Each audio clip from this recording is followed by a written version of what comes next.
Hey guys, Hamish here, going to go over the Viking Profish 400 with my setup. So first things first, safety. Always have a life jacket on. When you go out kayak fishing, make sure you always have a life jacket on. And a form of communication, which I have the Untitled Atlantis 270 VHF radio. It floats, good machine, 6 watt, that bit there, the stripe around it glows in the dark when it gets wet, so you can always find it. And it's waterproof to 30 metres. Whenever I have that on me, I have it inside my pocket, strapped in, so that's not going anywhere. If I fall off the kayak, this comes with me. That's number one, safety. Secondly, inside the dry well, I have my cell phone. Other thing I wear when I'm out on the water is this bright orange hat, same colour as the flag I have at the back of the kayak. There, as you can see, and then this here basically stands out so other boaties can see out in the water. You don't want to be run over by a boat when you're out there. I'll pop the stuff to the side and we'll get onto the kayak. Alright guys, so as you can see, she's a 4.1 metre boat. Good bit of equipment, this boat, really sturdy in the water. So obviously I have my seat. You can get those big high-rise seats. I find this one here is a lot better for the back. You can lean back on it and you can stay in the water for 7 or 8 hours. I get out of that and don't even have a sore or anything, don't have a sore back or anything like that. It's nice and comfortable. Comfortability when you're in the water is key. So yeah, a good seat on the kayak really works. Front rod holders I don't use anymore. I use these ones over here, being the back rod holders, so I can put my rods in it to manoeuvre when I'm fishing. So in these ones here I have my gaff on one side and my net on the other side, so they're both accessible to me when I need them. And I'm going to jump in the seat later and use one of the rods and show you how I'm set it in there and how you get it out to wind in the fish when they're there. So coming down a bit more, we've got these toe tabs here which you can see, and at the back you can see the rudder's trying to turn us on the ground, but you can see how that will work. It turns the rudder so you can steer you around, so that's a real good feature that they have too. I have the Burley Pro cover, and underneath that I have the Garmin Echo 5 map fish finder, chirp, a very good fish finder there, and tackle pod. This here makes things real easy for in and out of the boat. Inside here I have measurer, lip grips, I've got icky for killing the fish, hook remover, and a knife. Also here I have all my tackle that I need, and all my sinkers and jigs that I would need out there, so everything fits in there nice. And right up the front, I'll bring this out, there is the battery to the fish finder. I'll connect that in and push it up the back, put all the other gear which holds it in place, and that's me ready to fish. So real nice bit of equipment to have on the kayak. If it's a Viking, they can all come with pods, and I recommend getting one at the end of your trip. You just unclip the 4 straps like so, and then this whole bit here just lifts out. You unplug your finder and this whole bit here just lifts out, put it in your car, no mess, no mucking around, clip it back in and she's ready to go again. So that's your that part there. Inside this dry well where I put my phone, if you look inside there you'll see my transducer just sitting on inhale. I stick a bit of water under that and then that reads the fish. So no damage, no need to glue or anything like that. It's too long to go underneath the kayak and the provided hole for the transducer, so I've opted just to put this straight in here, and it will sit in between those 2 grooves in the bottom of the kayak, won't move, won't come out. My cell phone goes in a plastic bag in there in case any water does go in there, for my second point of contact, and she's all done into there like that. Coming down I have my gaff obviously, and use that.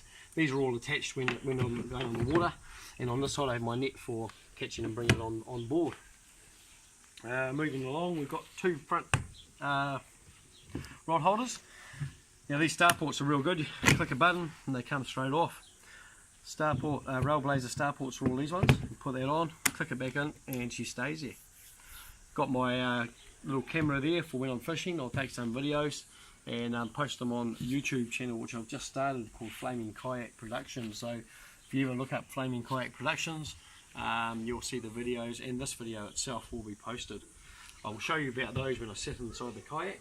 Then I come to these front tubes, and that's when I'm coming back to in the surf. When I come back in the surf, basically I've laid the rods down so they're not going to be broken when the rod tips tip over, in that aspect of coming back in through the surf in the shallow water. Two paddle keepers, one on that side. You can see how the paddle's held up by that paddle keeper. There's one on this side also if I want to change side. So that's another good feature with the kayak. Coming to the rear now, I have two back Rail Blazer rod holders, and I fish off those. When I'm paddling, they go in the back ones. When I'm fishing, they go in these ones just behind the seat, and they're my fishing ones. So those ones there stay free for the gaff and the net. To the back, I put my fish and my catch inside here, called the chill pod. I've modified it by sticking two straps on each side to pin that in, as it's only done up at the back. So when you turtle, this doesn't come out, it holds everything in place. In here I have my fish stringer, which is attached through the back of the pod. So whenever I catch a big fish, I usually use that through the gill out the mouth and slide the fish up when I'm sitting in there, and it comes straight into there. So I don't have any worries getting big fish in the pod without losing my catch. And I have my drone, my drogue in here, so my drifting drogue, and that also attaches to the running rig, which I'll show you in a second. So that's how that works there. Coming to the right to the rear, we have our this is the rudder. So that's the rudder system there with the toes that I was showing you before. So that's the rudder system there. Very good to steer and control the boat with. This is a sea tug trolley. Recommend you lift it up, you put the kayak on first, about where the rod holders are up there, at the rear behind the seat, and then put all your gear on it, just lift the front up and tow it down the beach. Very good piece of equipment, especially for taking your kayak from the car to the beach, from the beach back up to the car. So very well organised and designed that. Come around this side here, and you'll see this long bit of rope. This long bit of rope is for a running rig. So when I'm sitting in the kayak, I can attach my anchor from my chill pod. I'll pull it out, attach my anchor or the drogue, and throw it overboard. And this here allows me in the seat to be able to pull that rope, as you can see that knot coming here, and make the anchor come off the back. Or in this case, I've got it pulled right to the front, so the anchor is at the front. And if you come up here, you'll see exactly how that's attached to the anchor. That would normally be floating in the water off the float, and then obviously you let the line down to the anchor, and that will be on the ground. And there's my burley. I have my burley pot close to the floor of the ocean, so then it takes the current and they find their way back up. So if we come back now and I want to sit in the kayak and show you how this actually works with these rod holders. So obviously it's a bit hard on land, but we'll give it a go. So I'm sitting inside my kayak like so, and then basically if I'm fishing, all I need to do is take this around. If I'm going to bait my hooks or change anything, all I do is I put it inside that rod holder there. This piece here would be down in front of me if I take it off the handle, and that allows me to be able to get my bait in here, which is in another box in here. Take it out, cut it, bait my hooks up, change my traces. I can reach right up there, undo the drag, pull it down to me, whatever, and therefore allows me to play with it. When I catch a fish, the same thing, put it in there, take the fish off here, spin straight around, put it straight in there. So that's how the front rod holders work. And the back rod holders when I'm fishing, so I'll let it go to the floor of the ocean there, and then I'll pop this in here like so, like that. Flick that over, that's not going anywhere. I'll have the other one now being in the front, baiting that up, and I'll put that over the other side, and that's how I fish. The difference of having these back ones is you get the natural flex on the rod tip. So the natural flex on the rod tip is crucial, where it's bending straight down the way it should bend. These front ones, if I throw this rod in this side here, and I'll show you the angle that's on, the issue I have is when you're sitting this way and the current's going back towards the rear of the kayak and this line's down there pulling this way, if you don't have your drag set and a big fish comes and whacks it that way with the current, your rod tip's pulling straight down against itself, and that would snap your rod tip.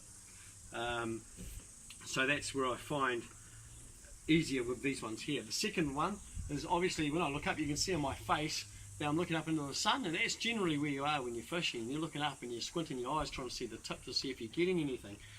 This way, when they're both out here, all I need to do is look straight across and I can see the tip for a bite. So that's the advantage of having those back rod holders. Mouth, there's a fish on there, it's going away. All I do is I undo that clip there, pull it out, and then I'm straight into winding it up. And you can pull it all the way in. My net's just here, grab that out, scoop it up, we now have a fish on board. So that's how everything works and accessible to where it sits. The clips are all clipped into areas, so if I tip over, these things won't fall out. That's how all that works. Now, coming back in, if you come around this side, I'll show you on the other side with the rod. When I'm gearing up to come back in the surf, I take these out, they go inside the chill pod. So they'll go inside there on top of the fish. My rods, this is how I jack up to come back into the surf. So I put the tip inside the tube like so, and then basically I'd have my anchor and all that up, they'll be inside the chill pod anyway, but this is to show you how I would work this. Goes out, over like so, back in there, and now I can travel in. If I tip out, I'm going to fall over. I'll take the hooks off, obviously you take that off before you launch or you come back in, and then that way if I tip upside down I fall out, the rod stays with the kayak and it's not going to get broken tips when you tip over in the shallow and they're sticking up. And I have one on that side as well, because when I'm using the paddle I don't need that paddle keeper, that becomes the rod laying down on that side, and then I just paddle when I have it up the right way like so. So that's what it looks like. When I paddle out I keep the rods in the upstanding position. Generally when you're going to tip out it's going to be on the way back in.